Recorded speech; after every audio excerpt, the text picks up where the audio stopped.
साज के साथवा बितावत रहो रतिया रानिया ओही रहो ना रानिया ओही रहो ना रतिया बीती तोहर अकेले रानिया ओही रहो ना रतिया बीती तोहर अकेले रानिया ओही रहो ना रतिया बीती तोहर अकेले रानिया ओही रहो ना।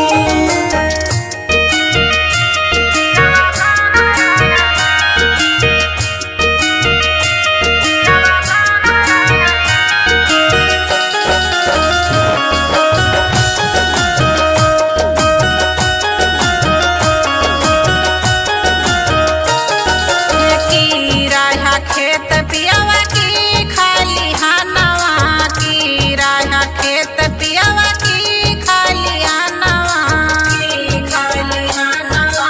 की खाली हानवा की हमरे सौती का घुमावत रहा बगिया बोला कहाँ रहना बोला कहाँ रहना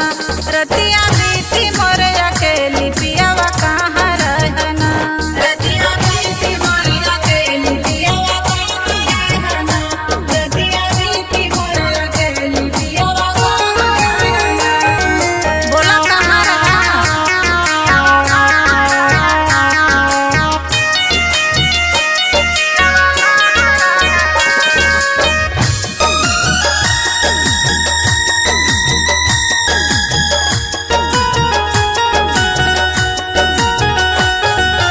नाही रनिया खेत राहो नाही खालिया नवा नाही खालिया नवा हो नाही खालिया नवा हम तो रनिया रतिया राहो अपनी ससुरारिया सासू के घरवा बितावत रहो रतिया रनिया ओही रहो ना रनिया ओही रहो ना रतिया बीती तोहर अकेले रनिया ओही